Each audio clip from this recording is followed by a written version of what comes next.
Hello, everybody. Welcome to another episode of Cybersecurity Weekly. I'm your host, Fred Cobb, Executive VP in CISO and Infosystems. Very fortunate to have with me again today Mr. Tim Morton. Tim is one of our lead engineers, engineering team lead, subject matter expert on just about anything you can throw his way when it comes to information technology. So, Tim, great to have you back with us today. Really appreciate you coming and hanging out with me for a few minutes. Yeah, thanks, Fred. It's really great to be back. Yes, sir.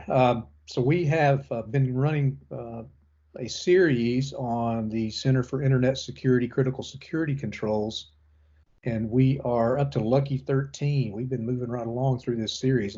I highly encourage everybody that has not listened to the previous episodes to tune in, listen to some of the podcasts that we've created on the previous 12 CSC controls. Lots of good information there. A lot of that information can be applied to your business, to your cybersecurity program. And we are just hitting the high spots of these controls, but it certainly gives you some food for thought to dig into them a little bit deeper, which, again, we're trying to provide some valuable insight. But let's move right into number 13. And Tim, this has to do with data classification. When I think about data, to me, that's the most important and most valuable asset that most companies have. I mean, servers can be replaced, hardware can be replaced, applications can be reinstalled, all these things that we encounter on a day-to-day basis. But if your data is put at risk or is compromised, that can be a bad day at the office. So, Tim, you want to talk a little bit about data protection in general? Yeah, absolutely, Fred. You're exactly right. Our data is everywhere, and it's everything. It's our whole company. It's our company's secrets. It's our internal processes. So protecting that data, it's really the most important thing for most companies. So protection of that data, it's really best achieved through a combination of encryption, integrity, protection, and data loss prevention techniques. So really all three of those need to come together to really protect your data. So as organizations continue moving towards the cloud, it's important that we take care to limit and report on any data exfiltration that happens in a company or in company networks. It's consider the scenario where an employee gains company secrets and puts them in a cloud storage provider and then begins to share that information with competitors. It could be devastating to that company. So with that in mind, it's really critical that organizations take a close look at cloud type solutions and make sure they're securing those to really prevent any kind of data exfiltration. Absolutely. And you hit on an interesting topic there in regards to data protection and data governance. I remember 3 or 4 years ago, I was doing a consulting project for a very large company. And one of the things that we were concerned about was what you're talking about at this very moment about data exfiltration into cloud storage, things like Box, Dropbox, Google Drive, OneDrive, et cetera, et cetera. So I was talking with some of the lead folks there at this place of business and asking, well, do you have any particular approved cloud storage repository service that you have driven everybody in the company to, and you've approved this and you're not approving other ones? And I was provided assurances that it was Box. And I'm like, okay, well, this was a several-week engagement. So one of the things I did while I was there, I used a tool called Netscope. Netscope just basically it's watching information traverse the firewall specific to cloud storage services. You can do other things with it, but that's what I configured it to do. So, let it run for a couple of weeks just to get a really good feel for what was happening on the network. It's about a 3,000 employee company. And the results were quite surprising. At the end of the reporting period, I got the data, was doing the analysis, and there were 27 different cloud storage services that were being used by employees at that company. They thought they were using one, maybe two. So they had data just scattered all over, the internet, in all these public cloud storage places, no governance whatsoever. And these were individuals that had secret information in regards to business plans, financial data, HR, you name it, that data was scattered. So to your point, that can be a huge deal for companies. Absolutely, absolutely. And another thing that companies have to look out for as well is separating sensitive data from less important data, right? Oftentimes they're stored in the same location, whether it's on a file server or somewhere encrypted. But it's a very good process to make sure you're not mingling those kinds of data together. That way, if an attacker was to get in, they don't have everything, and it's a little bit less of an exposure risk. We'll be back with the Cybersecurity Weekly podcast after we pause for this special message. Security analysts believe cyber attacks will continue to escalate throughout 2020 and are recommending that every company, regardless of industry or size, place immediate focus on cybersecurity training and the tools that will protect you from these attacks. Did you know that you can book a cybersecurity assessment right now with Fred Cobb's team of cybersecurity engineers at InfoSystems? They will help you discover exactly where you are most vulnerable to a cyber attack and make recommendations on how to strengthen your defense in those areas. This is urgent. It's an issue that affects everyone in our community. Visit the InfoSystems website at www.infosystems.biz to request your cybersecurity assessment. Now back to the podcast.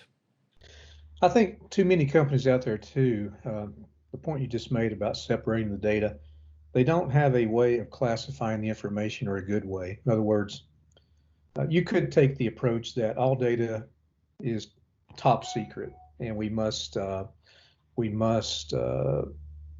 put the proper controls around that to consider.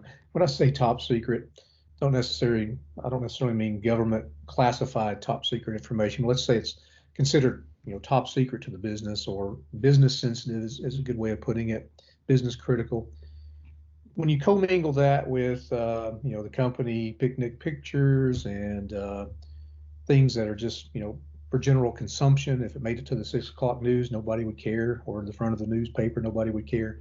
When that data gets commingled with data that's not that important, companies lose sight of the protection schemes that they need to put around it. So you either protect everything much more so than you need to, or you don't protect the critical data like you should.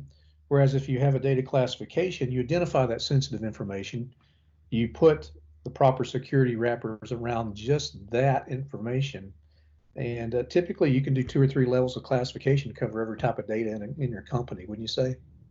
Yeah, I would totally agree, Fred. It's seems like there's a lot to it, but it really all boils down to defining your policies and having that written on paper and using that as your guidelines.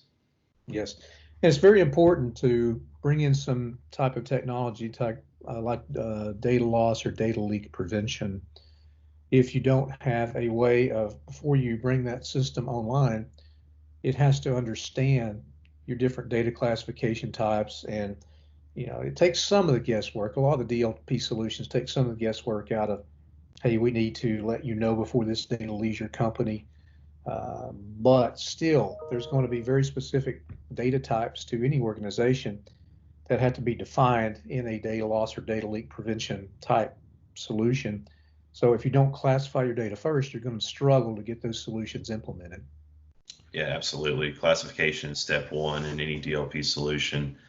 And DLP solutions have came a long way over the years, Fred. They've really gotten a lot better, a lot easier to use, much easier to deploy, and a lot more prevalent. In systems like Office 365, DLP filters are there by default. Really just need to be turned on and configured for the company. So it's definitely growing in presence, and it's good to see that. Absolutely. Well, I guess advice would be to really get a good handle on the technology that your employees are using.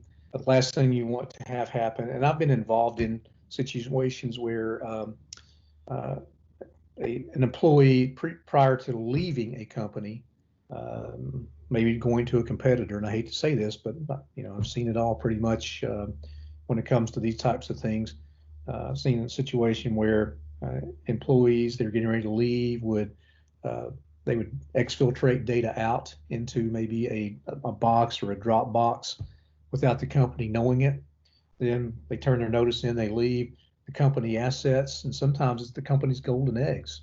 They're sitting out there in a Dropbox location that this former employee has access to, and they're not even aware that their data is sitting out there, that in that exposed state. So yeah, it's an all too common occurrence. I think it's something that you really have to watch out for. absolutely. So for those of you out there that are listening, think about what we're talking about here today around classifying of data. It's a fairly easy process to do that.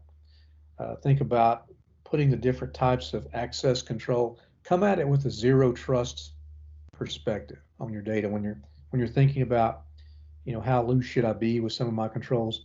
You shouldn't really trust anyone. I hate to say this. Obviously, there's trusted people inside your organization. They have to have access to certain data, but when I think about the outside world, in other words, when that data leaves your control uh, and goes out to one of these cloud storage locations, the internet is considered an untrusted network. Is that a fair statement, Tim? Yeah, that's fair, Fred. Yeah. So I know stating the obvious, but I had to state it anyway. So as your data is out there floating around in cyberspace, think about the governance, the policies, the procedures, the administrative type controls, and the technical controls. You can block those sites except for the ones that you approve through firewall rules, through other ways of blocking access to those types of cloud repositories. I know we hammered on the cloud repository part for a while, but I guess for locally stored data, what are some of the things we can do, Tim, to help make sure that we're protecting that appropriately? Yeah, great point, Fred. For when you consider data exfiltration, really you're talking about USB devices at that point and controlling those. So that's again where policy comes in. Your company needs to define a policy on how you're going to handle USB devices, whether you block them all outright and only allow company approved devices, and that's an okay strategy. Maybe a better strategy would be to use some sort of enterprise software or a utility or a solution to help manage those devices that way as well. But the key point is it's important to get a handle on your USB devices and to make sure you know what kind of data is getting put on those devices and whether it's leaving the company or not. Absolutely. And there are ways in most of your endpoint, like your AV packages, are much more than AV that you put on your average endpoint, and they typically have USB control capability where you can go in and only allow approved USB devices based on the device ID of the USB drive itself. So there are ways to lock that down. Back in the old days, I'm dating myself, obviously, but uh, I've actually seen glue or epoxy put into the USB ports on systems. These were in maybe highly controlled environments where they simply didn't want anyone to put a USB stick into the system.